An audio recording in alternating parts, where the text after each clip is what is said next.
MC. Oke, selamat pagi sahabat Ratama. Hari ini berjumpa kembali dengan Hermansyah dari PT Ratama Mitra Kualitas. Dan senang hari ini kita berjumpa membahas masalah bisnis continuity management.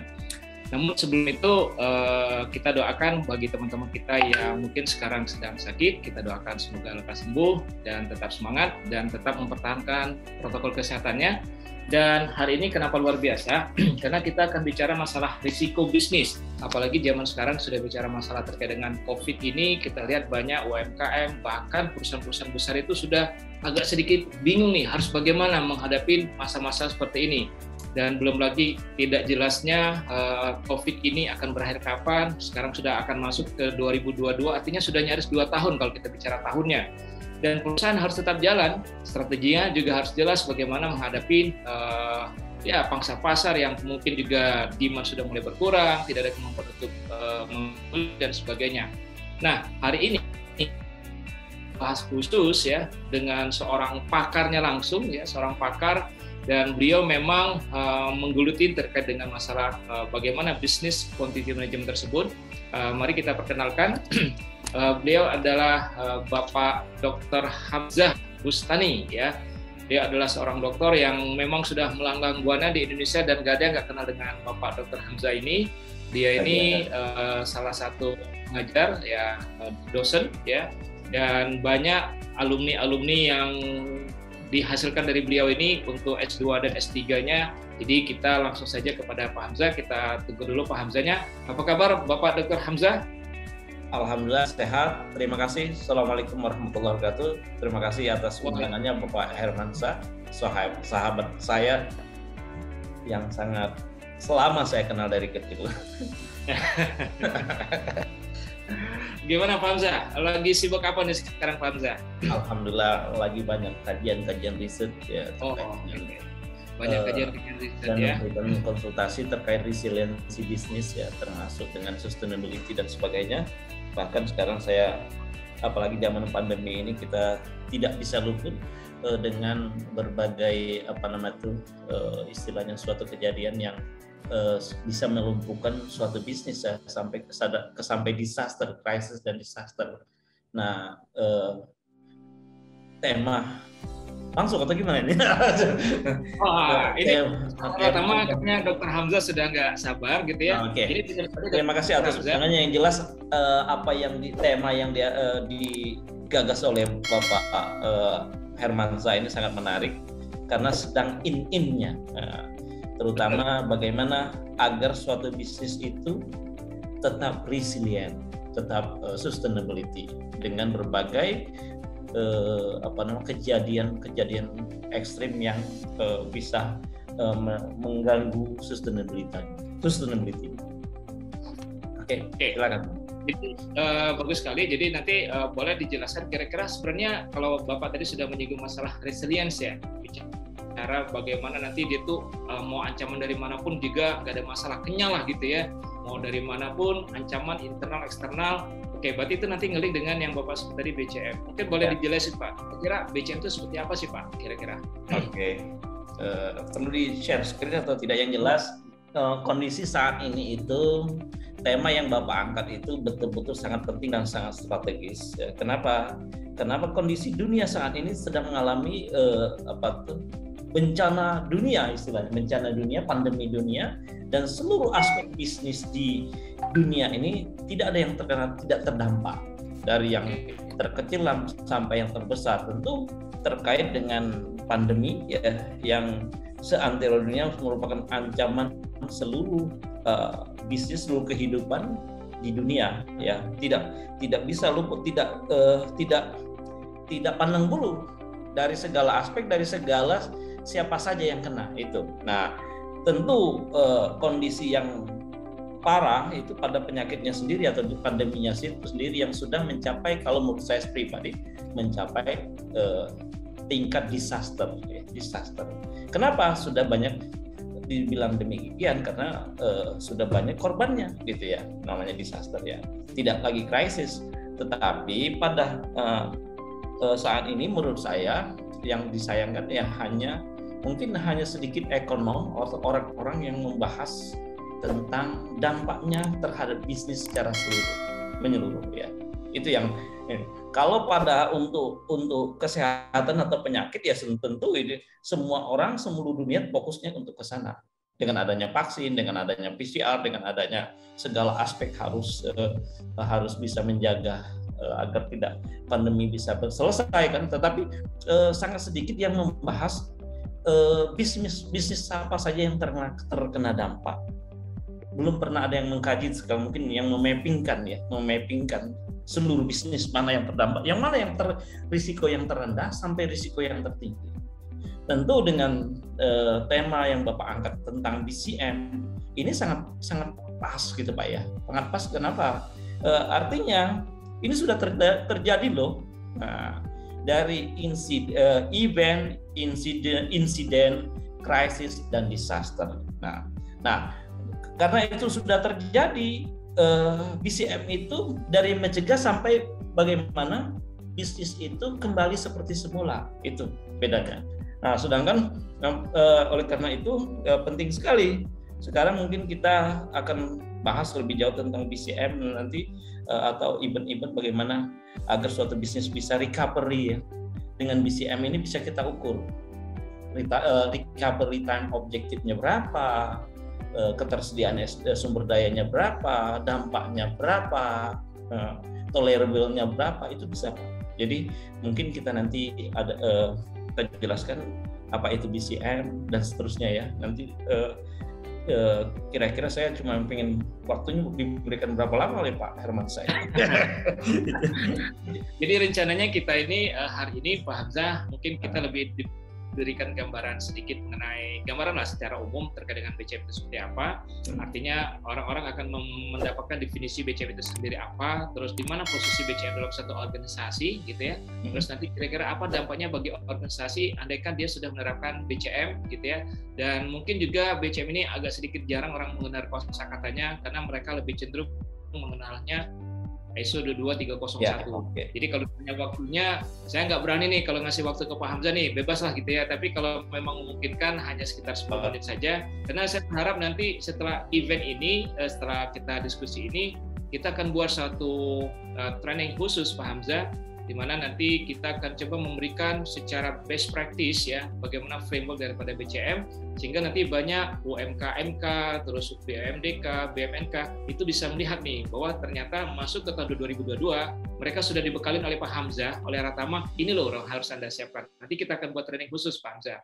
Jadi mungkin hari ini ya sepintas saja seperti yang kita bahas tadi. Kalau Pak Hamzah ada mau slide share, silakan Pak Hamzah. Okay. Sudah kita.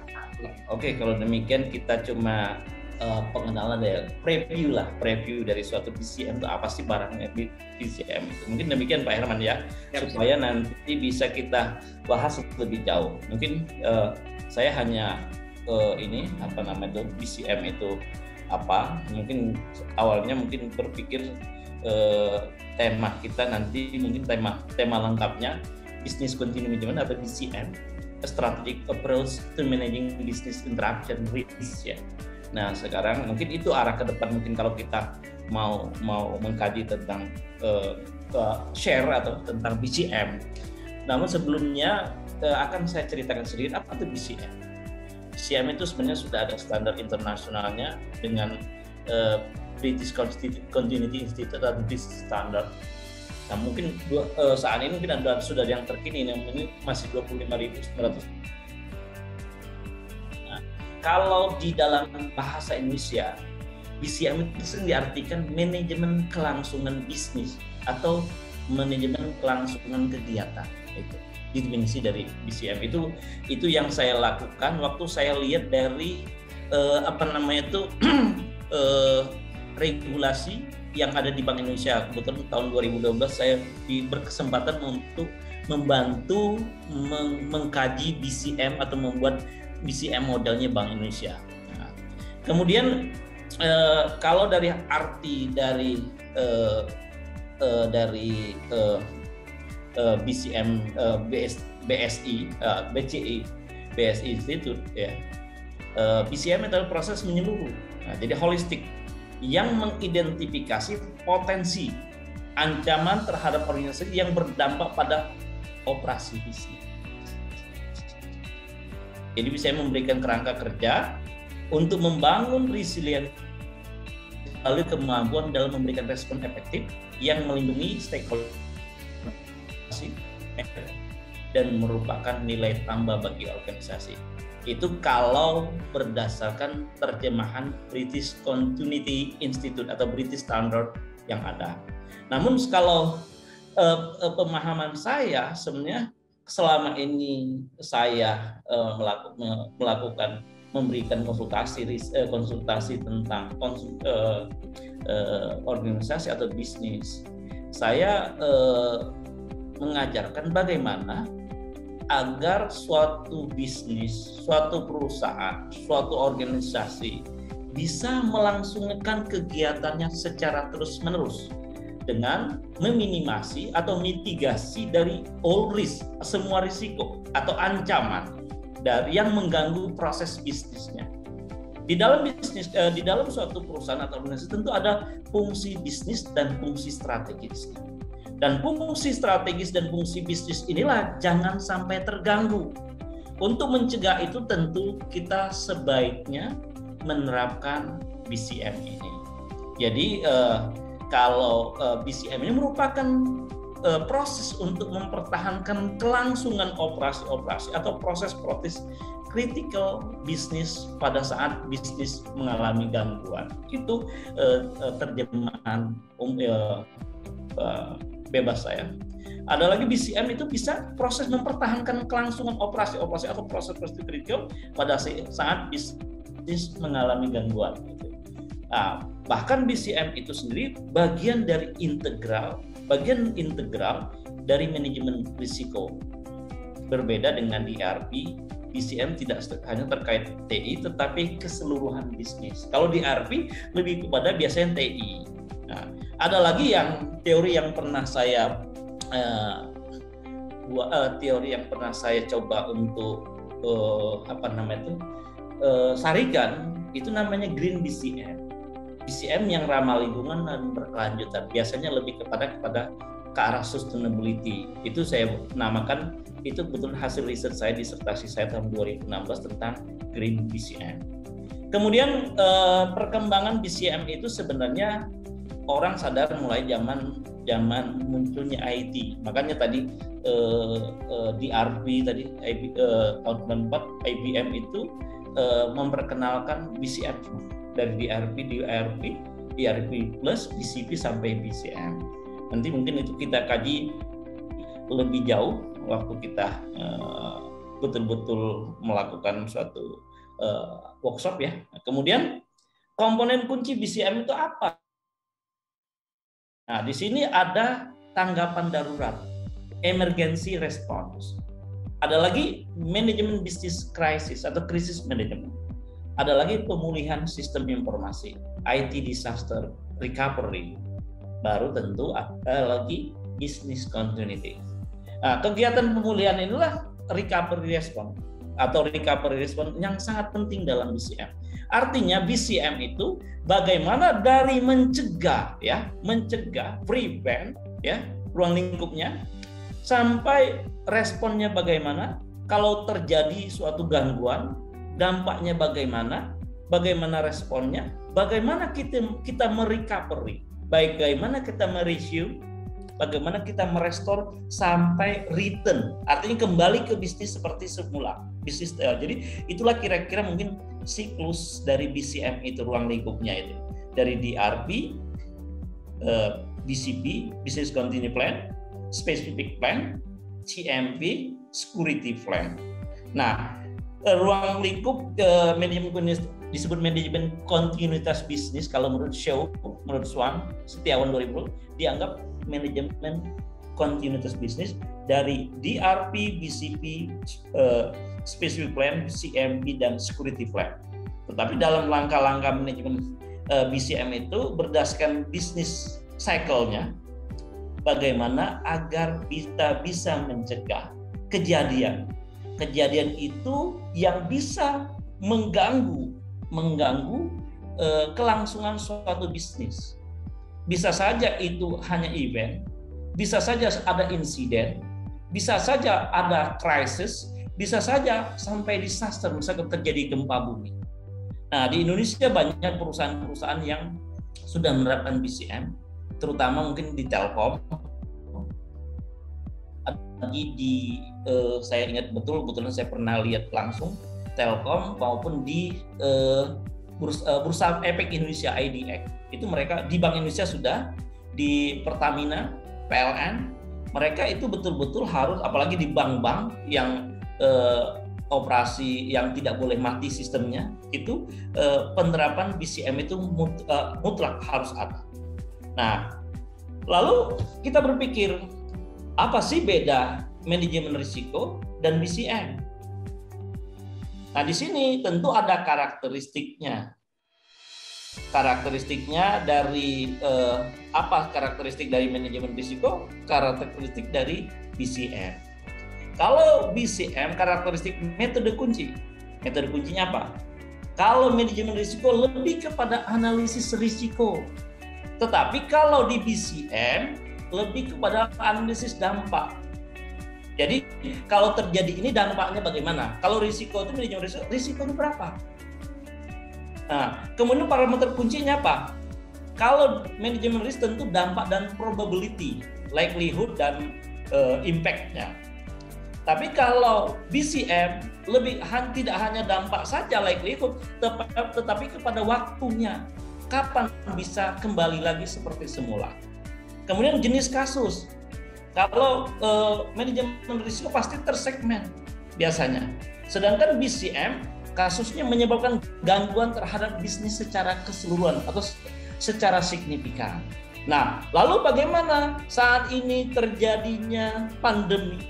Ini sudah BCM karena dia membutuhkan BCM. Kenapa? Karena sudah meliputi bisnis secara keseluruhan. Kemudian ada lagi ukuran peristiwa. Nah, kalau di manajemen ukuran untuk semua ukuran biaya dan kasus peristiwa tersegmentasi. Tetapi kalau menggunakan BCM tentu kepada perencanaan strategis, utamanya perencanaan mengancam kelangsungan hidup suatu perusahaan, continuity-nya, tidak hanya risk tersegmen ya. Nah, ruang lingkupnya juga berbeda. Kalau manajemen risiko fokus utama pada pengelolaan risiko untuk tujuan bisnis atau inti atau utama. Tetapi kalau BCM fokus utama mengelola peristiwa terutama di luar dari skor kompetensi bisnis. Nah, intensitasnya bagaimana? Kalau risk management bertahap kejadian terjadinya kasus biasanya per kasus. Kalau BCM, kasus atau insiden mendadak atau cepat, meskipun responnya juga mungkin tepat jika insiden berambat bisa menjadi parah. Artinya kalau risiko itu tadi manajemen risiko bisa diidentifikasi awal. Tapi kalau BCM bisa suatu insiden, bisa terjadi misalkan kebakaran, bisa terjadi gempa bumi, bisa terjadi banjir dan sebagainya. Nah, tentu di BCM itu yang dapat mengganggu proses bisnisnya akan diidentifikasi. Biasanya dilihat dua, proses bisnisnya dan proses strategiknya, atau di mana core bisnis utamanya, di mana fungsi strategis dan fungsi bisnisnya. Nah, dari kedua fungsi bisnis maupun fungsi strategik tersebut tentu harus dilihat lagi which one fungsi kritikal. Artinya fungsi kritikal itu apa? Jika itu terjadi pada fungsi kritis itu bisa menyebabkan kelumpuhan atau berhentinya suatu bisnis. Jadi dari fungsi-fungsi strategis itu kita identifikasi nanti. Dari fungsi bisnis kita identifikasi manakah dari fungsi strategis maupun fungsi bisnis itu yang paling kritis sehingga dapat menyebabkan suatu perusahaan atau suatu bisnis terhenti total. Bisa mulai dari biasanya ada level-levelnya Pak Herman. Level pertama itu disebut event, baru insiden. Level kedua disebut insiden. Level ketiga disebut krisis dan level ketiga disebut disaster. Lalu bagaimana posisinya? Biasanya itu kalau penilaian ancaman itu biasanya kalau tentu ada ininya ya, ada standarnya ya. Ya, mulai dari frekuensi dan impact-nya bagaimana. Kemudian kerangka BCM apa? Tentu di sini ada seperti siklus ya. Ada peran, ada kebijakan, ada proses, ada pemerintah atau otoritas yang ada. Nah, kalau perannya itu peran tanggung jawab BCM pengawasan oleh manajemen BCM. Ada pelaporannya, ada pemantauan, ada monitoring dan reportnya. Tentu dari kebijakan itu prinsip-prinsip BCM yang itu harus apa dilakukan. Kemudian prosesnya bagaimana? Pendekatan terstrukturkah untuk pengembangan program atau pelaksanaan? Kemudian ada lagi pemerintahan atau manajemennya, pengawasan manajemen BCM dan pelaporan maupun pemantauan. Nah, yang tidak kalah pentingnya di BCM itu targetnya bagaimana apabila terjadi sesuatu yang mengancam bisnis kritis atau bisnis utama, tentu ada target berapa lama dia harus kembali ke bisnis itu seperti awal atau bisnis usually ya. Nah, di sini ada 5 kriteria kalau dalam BCM. Pertama adalah namanya recovery time objective. Jadi harus ada target lama waktu melakukan pemulihan layanan aktivitas itu berapa lama aktivitas seperti itu. Kemudian ada lagi recovery point objective. Seberapa besar transaksi yang mampu teramankan, terbackup pada saat terjadi gangguan. Kemudian ada lagi maximum tolerable period disruption. Lama waktu kelumpuhan aktivitas sejak terjadi gangguan bencana. Kemudian ketersediaan resource. Berapa resource atau ketersediaan sumber daya yang ada saat terjadi gangguan? Itu harus ada batas minimumnya. Kemudian kelumpuhan sistem. Lama waktu kelumpuhan ICT ketika terjadi gangguan harus berapa lama? Atau tolerable-nya berapa? Gitu. Dengan demikian, apa yang dicita-citakan tadi, bagaimana kembali ke bisnis seperti semula, kembali recovery, seperti awal yang di sini tadi, di sini dari prevent, respond, recovery, resume, restore dan return itu merupakan suatu kesatuan, suatu siklus yang harus betul-betul diperhatikan dalam konsep BCM. Mungkin itu pengenalan awal apa itu BCM. Tentu kedepannya bagaimana kita mitigasinya agar tidak terjadi, bagaimana kita mengelolanya agar potensi-potensi ancaman itu tidak membahayakan bisnis secara keseluruhan. Intinya atau ujung-ujungnya perlunya BCM agar suatu perusahaan tetap continuity atau tetap resiliensi. Makanya isu saat ini adanya resiliensi bisnis. Itu Pak, mungkin kira-kira yang bisa saya sampaikan tentang apa itu BCM dan bagaimana perannya agar suatu perusahaan bisa tetap resilient. Oke, sahabat Pratama, luar biasa penjelasan dari Dr. Hamzah tadi. Kayaknya kita udah nggak sabar ya untuk ngikutin pelatihan yang akan disampaikan oleh Dr. Hamzah nanti. Nah, memang ya, kalau saya boleh sedikit bertanya lah kepada Dr. Hamzah. Jadi Dr. Hamzah, kalau kita lihat BCM ini dengan kondisi saat ini, misalnya kita bicara sudah masuk tahun fiscal year, kita kan masuk ke second semester nih sekarang gitu kan ya. Masuk second semester, apalagi kan sekarang di BUMN itu sudah ada namanya Permen nomor 11 ya, di mana seorang direksi itu harus punya KPI kolegial, terus ada masing-masing direksinya sendiri harus punya namanya KPI juga seperti itu kan ya. Iya. Harusnya mungkin akan lebih bagus lagi ya. Artinya selevelnya BUMN, BUMD yang di situ sudah ada persyaratan harus menyusun KPI kolegial, KPI direktorat sampai dengan KPI personel, sudah juga harus memasukkan KPI-KPI yang terkait dengan BCM ini. Seperti yang Bapak bilang tadi ada RTO, RPO, MTPD gitu kan ya. Ya, betul. Resources kayak gitu. Nah, itu bagaimana Pak? Nanti mengkombinasikannya dengan manajemen strategik yang mereka sudah punya. Jangan sampai nanti seolah BCM sendiri, manajemen strategik sendiri. Dan itu terbaca sekarang seolah ini berdiri sendiri dan mereka tidak berpikir BCM sekarang.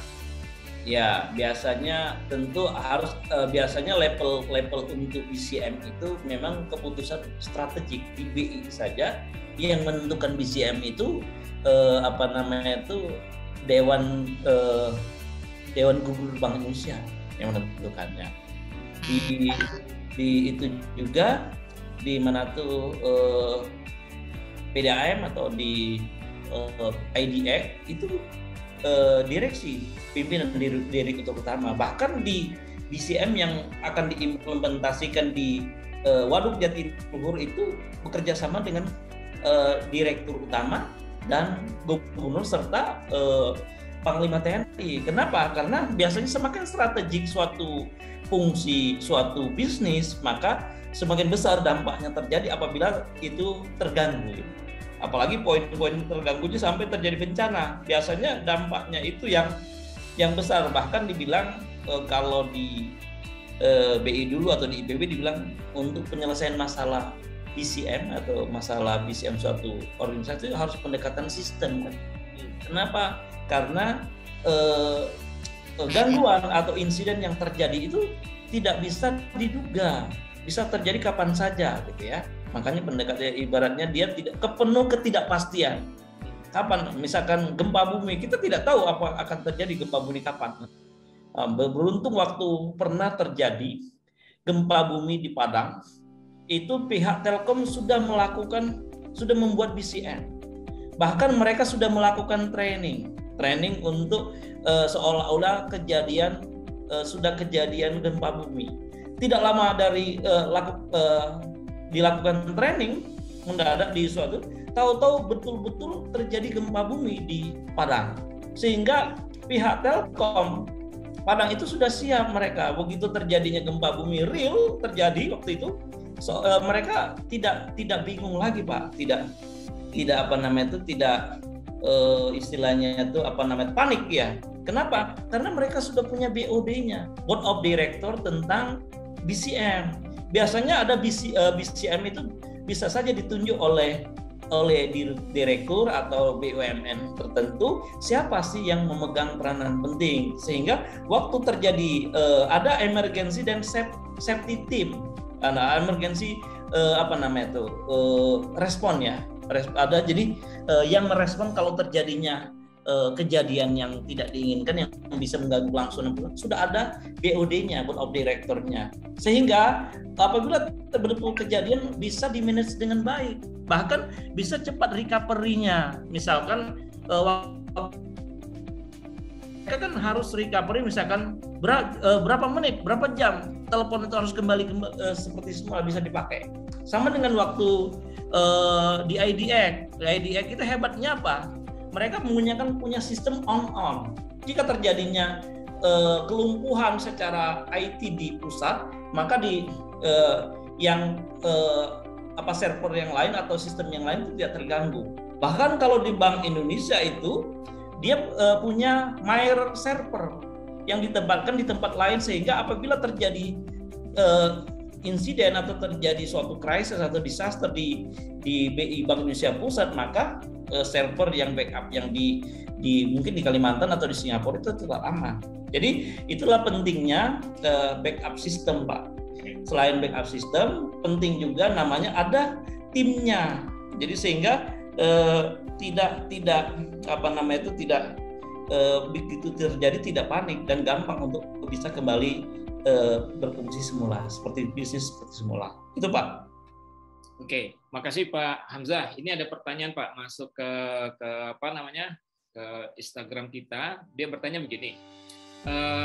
Kalau kita lihat dari tahun 94 banyak perusahaan itu fokus kepada misalnya 9001, ISO 9001, ISO 14001 lingkungan ya. Terus saat ini sekarang mereka fokus ke GCG, ISO 37001 gitu ya.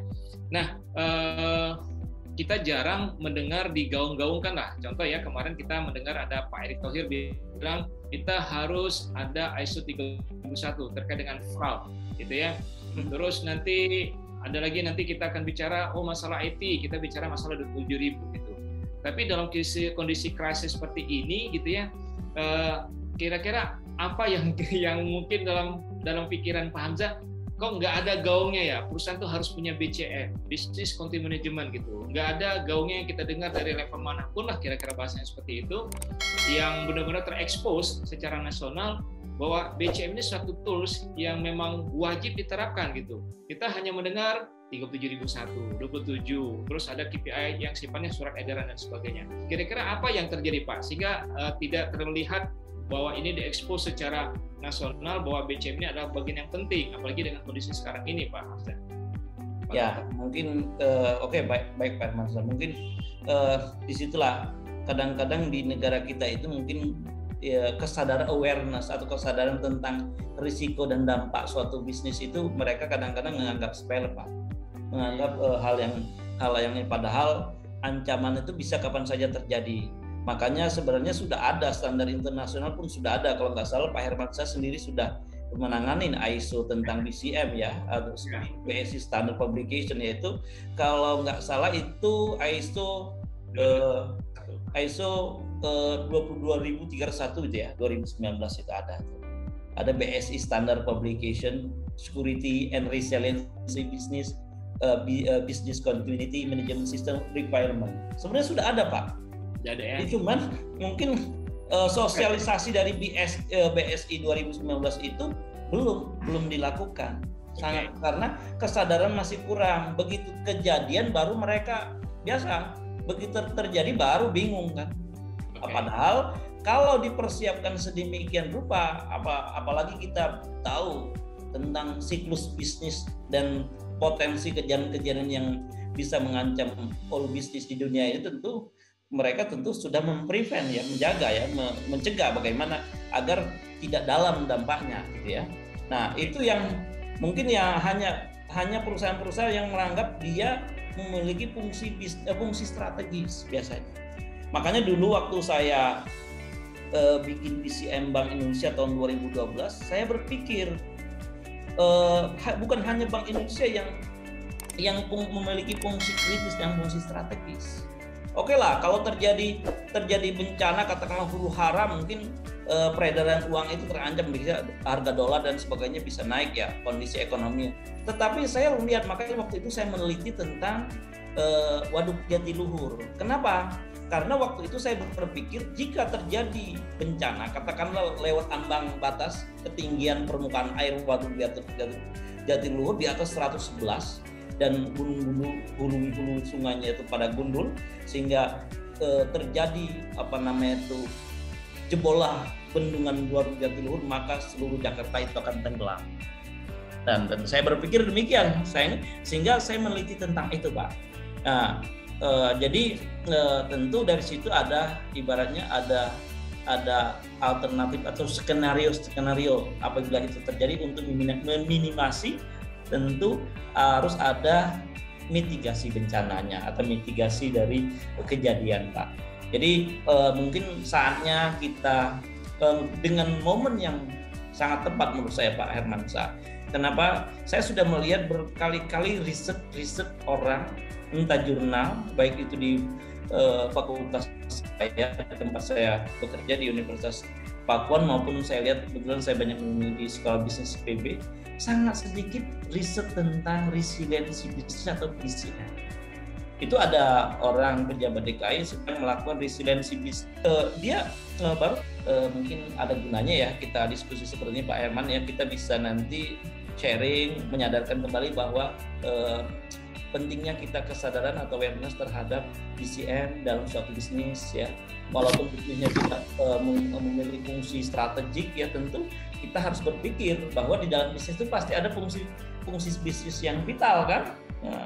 Nah, oleh karena itu perlu kita ajarkan, kita sharingkan agar mereka aware, sadar, bisa mengidentifikasi risiko-risiko atau peluang terjadinya suatu gangguan, gitu Pak. Oke, berarti Pak Hamzah, Pak Dokter, jadi memang BCM ini harusnya bisa diaplikasikan, mau bentuk organisasi seperti apapun, mau besar kecil pun harusnya bisa mulai dari. Harusnya bisa mulai sadar, Pak. Nah, terutama menyangkut hajat hidup orang banyak, Pak. Benar. Jadi bisa saja sekelas UMKM gitu ya, nanti yang levelnya lebih tinggi lagi, BUMD, BUMN, bahkan mungkin bisa juga seperti foreign company, perusahaan-perusahaan swasta. Ini bagus juga menerapkan BCM ini gitu. Karena itu tadi karyawan satu perusahaan dengan total karyawan 20.000 misalnya kayak gitu ya. Andaikan dia tidak punya BCM, wah ternyata terjadi disaster, mungkin disebabkan oleh vendor dan sebagainya, ada isu eksternal yang dia tidak bisa kontrol, maka bayangkan 20.000 itu ada berapa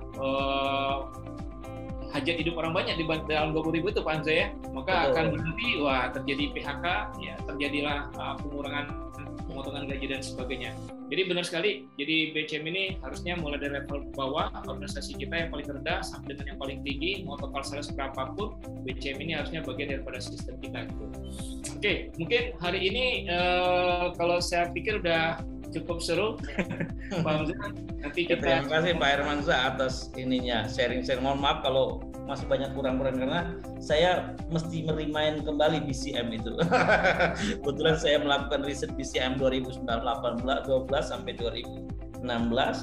Sekarang ada lagi yang konsultasi tentang resiliensi bisnis. Tentu harus dikaitkan dengan BCM dengan resiliensi bisnis agar bagi suatu bisnis itu bisa tetap berlangsung ya. Nah, tentu kita harapan saya yang paling utama dengan adanya kita ngobrol-ngobrol santai ini Pak Herman, harapan kita bahwa minimum perusahaan yang punya fungsi strategis sadar dia butuh BCM agar perusahaannya tidak berdampak luas apabila terjadi sesuatu yang tidak diharapkannya. Ibaratnya itu istilahnya, dengan demikian dia bisa melakukan mitigasi lebih awal. Bahkan kalau bisa namanya early warning systemnya, ada early warning systemnya. Itu yang pernah saya buat sistem untuk PDAM Pak, tentang dengan pendekatan Green BCM Pak. Itu yang saya buat, kebetulan sudah jadi jurnal, sudah saya presentasikan di suatu webinar internasional tentang GBCM untuk pengelolaan sumber daya air. Oke. Mungkin itu yang bisa saya sampaikan. Mohon maaf kalau banyak hal-hal yang tidak pas Pak Hermansyah, maklum lah. Pak Hermansyah minta saya merimain saja dulu. Oke, terima kasih kepada Dr. Hamzah. Kita doakan sehat selalu. Jadi sahabat-sahabat Ratama, jadi BCM itu selama ini kalau kita sudah punya KPI, sudah punya manajemen strategik, sudah punya banyak risk management system yang kita sudah terapkan, maka kita harus pastikan bahwa BCM itu perlu gitu. Kenapa? Seperti yang sudah dibahas oleh Pak Dr. Hamzah tadi, jangan lupa nanti kita akan buatkan training, nanti Pak Hamzah akan coba buat workshop bagaimana kita bisa membuat namanya BCV dan sebagainya, sehingga nanti kita bisa menentukan KPI daripada BCM itu yang minimal RTO tadi, RDP tadi, kita bisa buatkan KPI-nya yang kita masukkan sebagai KPI organisasi. Mungkin itu saja, mungkin boleh di stop share dulu dari Pak Hamzahnya. Oke Pak, siap. Oke, terima kasih banyak kepada Dr. Hamzah. Kita doakan sehat selalu dan mudah-mudahan kita bisa nanti teman-teman coba saksikan. Kita akan coba buat banyak video seperti ini. Nanti tinggal sampaikan aja kira-kira video seperti apa yang kita akan coba buatkan. Karena yakin Pak Hamzah itu seorang doktor, ilmunya banyak sekali ya, banyak sekali. Gitu. Jadi nanti kita bisa berkolaborasi. Nanti saya coba menggali kira-kira seperti apa yang nanti baik buat sahabat semuanya. Oke, Pak Hamzah, terima kasih banyak atas waktunya. Ya, sukses selalu dengan bisnisnya. Ya, terima kasih. Saya akhirin. Wassalamualaikum warahmatullahi wabarakatuh. Waalaikumsalam warahmatullahi wabarakatuh. Mohon izin pamit, Pak.